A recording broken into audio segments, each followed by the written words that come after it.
अस्सलामुअलैकुम dear students, आज की वीडियो बहुत इम्पॉर्टेंट है आप लोगों के लिए, क्योंकि 7 तारीख को आप लोगों का केमिस्ट्री का पेपर होने जा रहा है।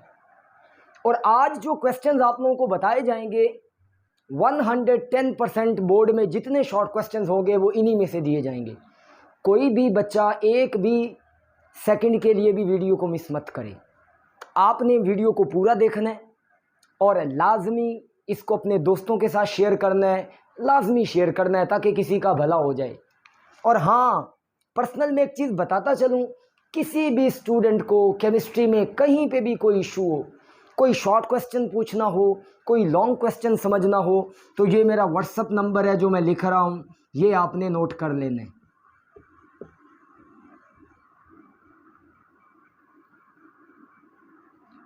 हाँ जी, तो माय डियर स्टूडेंट्स, मैं हूं आपका chemistry teacher sir Asif.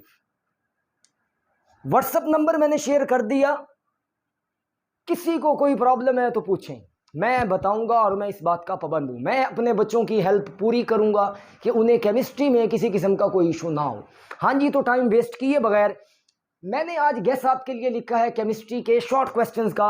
Long questions की वीडियो मैंने शेयर की, आप लोगों का रिस्पांस बहुत अच्छा था, तो हम जल्दी जल्दी टाइम को वेस्ट किए बगैर इसको डिस्कस करते हैं। हाँ जी, तो यूनिट 1 में से पहला शॉर्ट क्वेश्चन है define atomicity with example. Okay, दूसरा formation of cation is endothermic process. Cation का बनना एंडोथर्मिक प्रोसेस है, while formation of anion is exothermic process. मैंने हिंट दे दिया है, अगली बात आप समझ गए हैं। तीसरा सवाल है कि isotopes have a same chemical properties but different physical properties, why? Very important this question my dear students. ये क्वेश्चन बहुत इंपॉर्टेंट है, इस पे आप टिक का निशान लगा लें कि isotopes have same chemical properties but different physical properties. और next question is why average atomic masses are in fraction, कि जो एवरेज एटॉमिक मैसेज हैं वो फ्रैक्शन में क्यों होते हैं, वो इशारिये में क्यों होते हैं।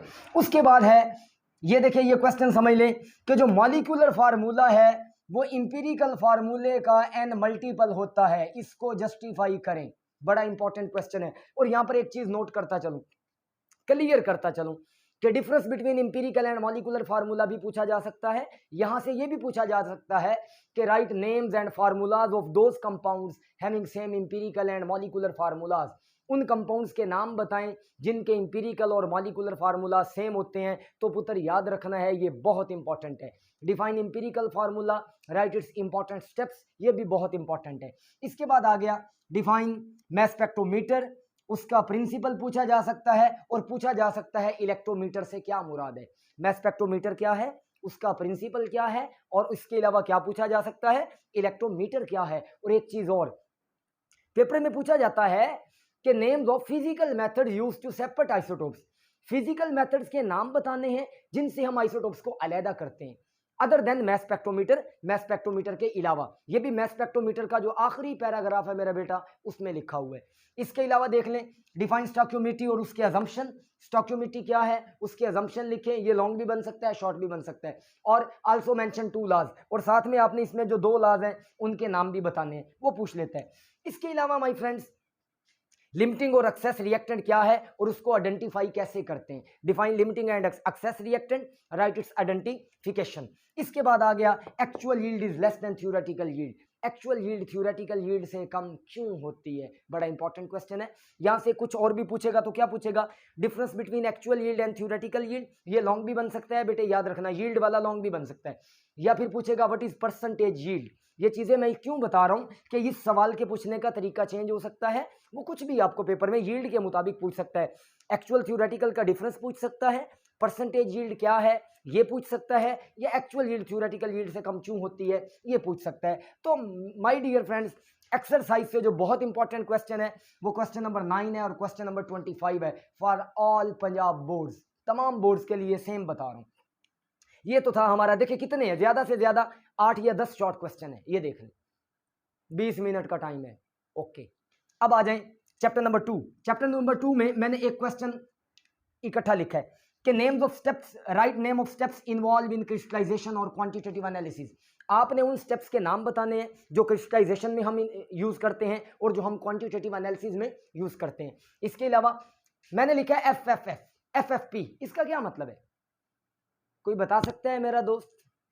Folding of filter paper. फिर देखें क्या मतलब है इसका, फोल्डिंग ऑफ फिल्टर पेपर। इसमें फ्लूटेड फिल्टर पेपर भी आ जाएगा, उसके फोल्डिंग स्टेप्स सारे आ सकते हैं। अब आ गया हमारे पास फीचर ऑफ आइडियल सॉल्वेंट, कि आइडियल सॉल्वेंट की प्रॉपर्टीज क्या होती हैं वो मेंशन करें। फिर why there is a need to crystallize a crude product, crude product को क्रिस्टलाइज करना क्यों जरूरी है, ये भी दूसरे में से है। Difference between Gooch and sintered glass crucible, very important this question. और गूच और सिंटर्ड गिलास में से वो चेंज करके भी पूछता है कि हम KMnO4 को, HCl को या H2SO4 को जो है वो गूच क्रूसिबल से फिल्टर क्यों नहीं करते हैं, ये भी याद रखना है। गूच और सिंटर्ड गिलास क्रूसिबल में क्या फर्क है, how we can dry the crystal, crystal को ड्राई कैसे करते हैं, ये सवाल पूछने का एक और तरीका है कि name the drying agents, drying agents के नाम बताएं, इंपॉर्टेंट है। फिर हमने कहा how we can decolourize the crystal, किसी भी क्रिस्टल में अगर कलर आ जाए तो उसको खत्म कैसे करते हैं, ये भी क्लियर हो गया। इसके बाद क्या है, डिफाइन सब्लिमेशन है, ये डेफिनेशन है। सब्लिमेशन क्या है, पार्टीशन लॉ क्या है, सॉल्वेंट एक्सट्रैक्शन लॉ क्या है, ये देखें, sublimation, partition law, solvent extraction.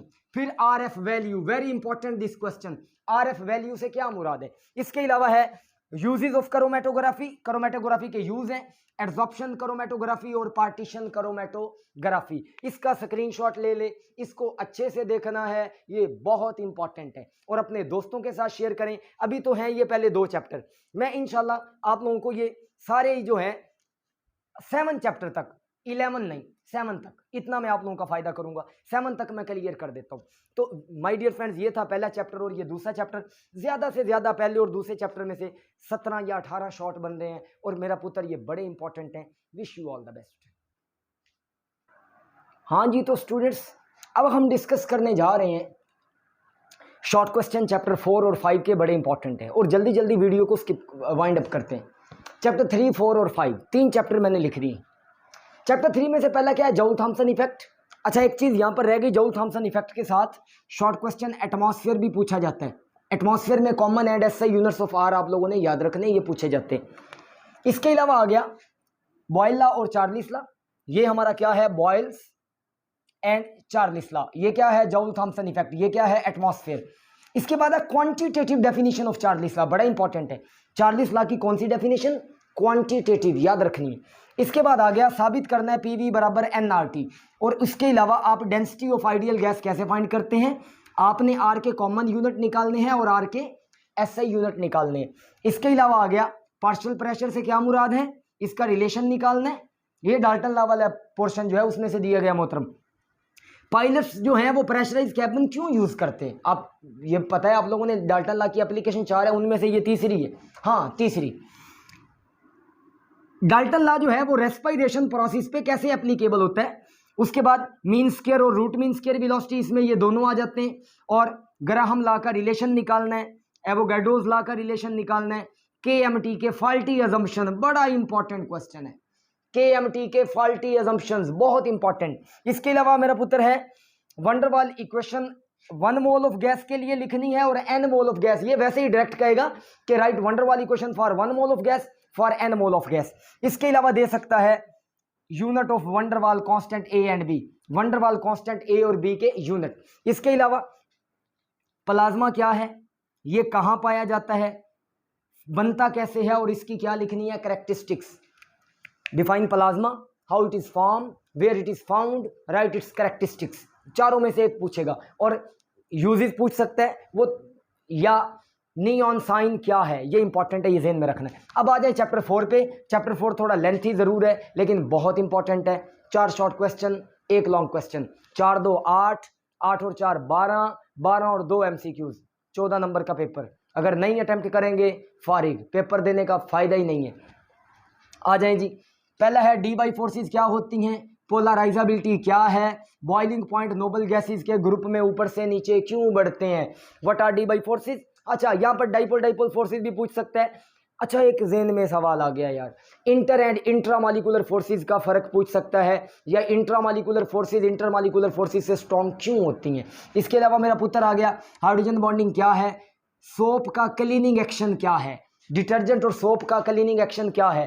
Next question very important, कि जो HF है वो वीक एसिड है, HI से क्यों है। एसीटोन और क्लोरोफॉर्म एक दूसरे में सोलूबल हैं, क्यों हैं। इवेपोरेशन काजेज कूलिंग वाई, इसी के रिलेटेड सवाल है। Earthenware vessels keeps water cool, earthenware vessels keeps water cool why, why body feel cooling under the fan after bathing, why body feel cooling, जिस्म ठंडक क्यों महसूस करता है अंडर द फैन, जब हम पंखे के नीचे आते हैं, आफ्टर बाथिंग, नहाने के बाद। अब आ गया बॉइलिंग पॉइंट को कांस्टेंट सप्लाई ऑफ हीट चाहिए होता है, ठीक है। Food कुक्स more quickly in pressure cooker, क्यों। वैक्यूम डिस्टिलेशन क्या है, इसके एडवांटेजेस क्या हैं, and how it avoid the compound from decomposition, ये कंपाउंड को डिकम्पोजिशन होने से कैसे बचाता है, डिकम्पोज होने से। प्रॉपर्टीज लिक्विड क्रिस्टल की यूजेस में बड़ा इंपॉर्टेंट है कि आप इससे टेम्परेचर सेंसर के तौर पर how liquid crystal use as temperature sensor, एक सवाल। इसकी जो है वो उसमें क्या कहते हैं उसको यार, वो क्लिनिकल फील्ड आई थिंक, हाँ मेडिकल में इसका क्या यूज़ है, वो आप कहते हैं वो स्किन के वो जो है वो इनसाइड द बॉडी ट्यूमर्स वगैरह निकालने के लिए हम इसको यूज़ करते हैं।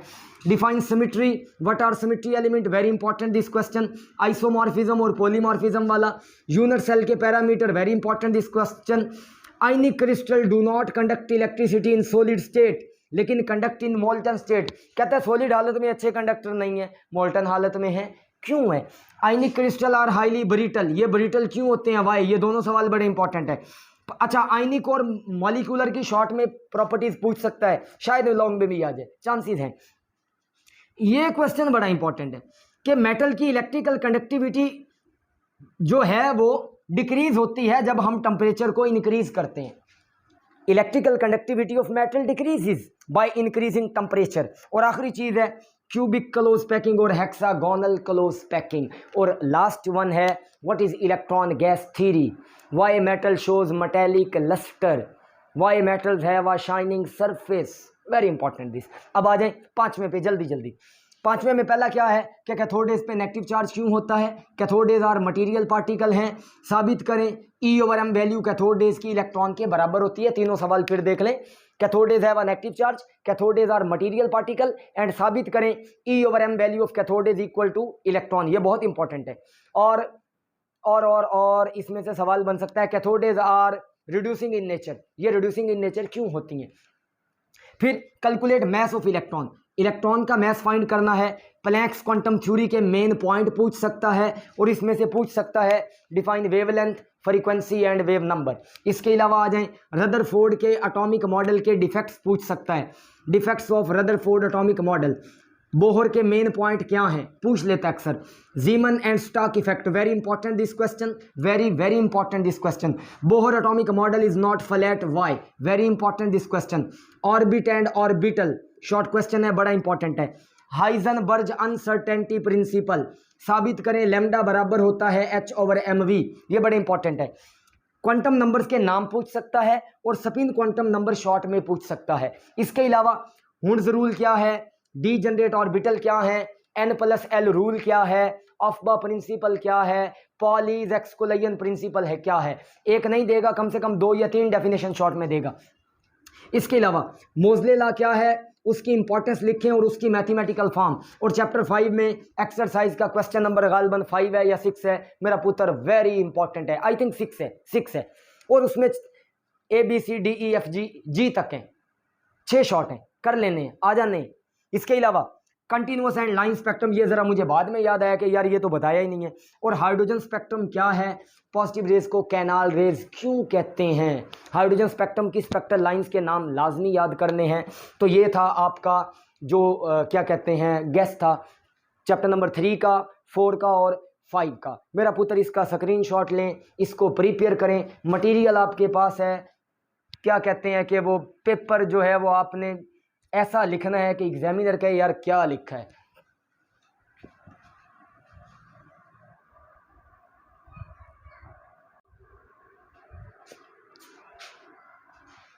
हाँ जी, तो स्टूडेंट्स आखिरी चैप्टर 6 और चैप्टर नंबर 7 बस इनको डिस्कस करते और वाइंड अप करते हैं। चैप्टर 6 और 7 आपका बड़ा इंपॉर्टेंट है। अगर तो पुत्र आपने सिर्फ पास होना है तो दूसरा और 7वां चैप्टर कर लें और 8वें चैप्टर की जो है वो एग्जाम्पल्स कर लें और एक्सरसाइज के शॉर्ट क्वेश्चन कर लें। आपको दुनिया की कोई भी ताकत फेल नहीं कर सकती। लेकिन आपको चैप्टर 2 आना चाहिए, आपको चैप्टर 7 आना चाहिए, आपको चैप्टर 8 के न्यूमेरिकल्स आने चाहिए और एक्सरसाइजेज के शॉर्ट रटे हों, सॉरी MCQs रटे हों। और अगर आपने 50+ पे जाना है तो आप चैप्टर 1 भी कर लें और आप साथ चैप्टर 3 भी कर लें, बात ही खत्म। तो चैप्टर 6 और चैप्टर 7 बड़े इंपॉर्टेंट मैंने शॉर्ट क्वेश्चंस लिखे हैं और ये इंशाल्लाह आ जाने। चैप्टर 6 का पहला क्वेश्चन क्या है कि bond distance is a compromise distance. Bond distance is a compromise distance between two atom justify octet rule and why octet rule is not a universal rule. ये समटाइम ऐसे भी आता है defined duplet rule and octet rule. Atomic radius से क्या मुराद है and why it is not measured accurately. हम इसे सही सही मालूम क्यों नहीं कर सकते। वाई, अच्छा ये सवाल मैंने इकट्ठा लिखा है। Why atomic radius, why ionic radius increases in a group but decrease in a period. कि एटॉमिक और आयनिक रेडियस ग्रुप में बढ़ता है लेकिन पीरियड में कम होता है। वाई, ये बड़ा इंपॉर्टेंट क्वेश्चन है कि कैटाइनिक रेडियस स्मॉलर होता है अपने पेरेंट एटम से लेकिन एनाइनिक रेडियस अपने पेरेंट एटम से बड़ा होता है। कैटाइनिक रेडियस अपने पेरेंट एटम से छोटा होता है और एनाइनिक रेडियस क्या होता है, बिगर होता है। वाई। इसके बाद ये बड़ा इंपॉर्टेंट क्वेश्चन है कि ionization energy is an index to a metallic character. Ionization energy is an index to a metallic character justify. What is the main postulate of VSEPR theory? Basic assumption, main assumption, basic assumption VSEPR theory का क्या है? Lone pair of electron occupy more space than bond pair. Lone pair की जो space है वो bond pair से ज्यादा घेरी होती है। क्यों घेरी होती है? वजह sigma bond and pi bond. ये सवाल कैसे पूछा जा सकता है? Sigma bond stronger than pi bond. Sigma bond pi bond से स्ट्रॉन्ग क्यों है? O2 पैरामैग्नेटिक क्यों होता है? N2 डायामैग्नेटिक क्यों होता है? He2 molecule does not form. Why He2 का मॉलिक्यूल नहीं बनता? क्यों नहीं बनता? Define bonding and anti bonding molecular orbital. Define atomic and molecular orbitals. Define bond order, bond energy, bond length. Bond order क्या है, बॉन्ड एनर्जी क्या है और बॉन्ड लेंथ क्या है? Why the dipole movement of CO2 and CS2 is zero. CO2 का और CS2 का डाइपोल मूवमेंट जीरो क्यों होता है? How we can determine percentage ionic character. ये आपको पता है वो डाइपोल मूवमेंट में ऑब्जर्व डाइपोल मूवमेंट बटा आयनिक मल्टीप्लाइड बाय 100। अच्छा ये बड़ा इंपॉर्टेंट क्वेश्चन है कि बॉन्ड एंगल NH3 में और H2O में 109.5 का नहीं है। क्यों नहीं है? Differentiate between sp3 sp2 and sp hybridization में फर्क पूछा जा सकता है। इसके अलावा एक्सरसाइज का जो आखिरी शॉर्ट क्वेश्चन का पोर्शन है वो लाजमी कर लीजिएगा। अब आ जाए चैप्टर 7 पे। Exothermic reaction, endothermic reaction, spontaneous and non spontaneous reaction. Calorie क्या होता है? ये बड़ा इंपॉर्टेंट है। अच्छा एक और यार याद आ गया, स्पेसिफिक हीट, ये ध्यान में रखना। Difference between heat and temperature, very important this question. और इसके साथ वाला तो क्या बात है कि enthalpy is a state function. Enthalpy, temperature, internal energy, volume, pressure, ये स्टेट फंक्शन है। हीट और वर्क नहीं है। क्यों नहीं है? ये सवाल पूछा जाएगा। अच्छा स्टेट एंड स्टेट फंक्शन की डेफिनेशन पूछ सकता है। Burning of candle is a spontaneous process. साबित करें कि ये मोमबत्ती का जलना कौन सा प्रोसेस है? स्पॉन्टेनियस। अब आ गया define system, surrounding and boundary, तीनों। फर्स्ट लॉ ऑफ थर्मोडाइनामिक्स क्या है और साबित करें कि डेल्टा E बराबर होता है QV के, ये इसी में आ जाता है। स्टैंडर्ड इंथॉल्पी ऑफ कंबस्टन की डेफिनेशन, एटोमाइजेशन की और न्यूट्रलाइजेशन। और मैं अगर सबसे ज्यादा इंपॉर्टेंट कहूंगा तो neutralization. How we can determine enthalpy of combustion of food. आप इंथॉल्पी ऑफ कंबस्टन कैसे निकालते हैं? Using bomb calorimeter. इतना सा जवाब है। अच्छा यार यहाँ पर एक बात याद आई, draw and label bomb calorimeter. Bomb calorimeter की स्ट्रक्चर डायग्राम अक्सर पूछ लेता है। State Hess's law, enthalpy of formation हमने मालूम करनी है CO और NaHCO3 की। How we can determine the enthalpy of formation of carbon monoxide and sodium bicarbonate. Draw Born Haber cycle, ये कह देता है कि इसको ड्रा कर दें। और आखिरी सवाल मुझे बाद में याद आया कि why it is necessary to mention physical state of reactants and products. Reactants और प्रोडक्ट्स की फिजिकल स्टेट बताना क्यों जरूरी होता है? और हाँ काफी है। और एक और यार वो याद आ गया, is it true that non spontaneous reaction never happen in the universe. क्या ये दुरुस्त है कि जो नॉन स्पॉन्टेनियस रिएक्शन है वो दुनिया में नहीं होते या वो यूनिवर्स में नहीं होते, वो कायनात में नहीं होते? तो माय फ्रेंड्स इसका स्क्रीनशॉट लें, इसको प्रिपेयर करें। Wish you all the best. पहले 7 चैप्टर के जो शॉर्ट क्वेश्चन थे इंपॉर्टेंट वो मैंने आप लोगों को शेयर कर दिए। Wish you all the best.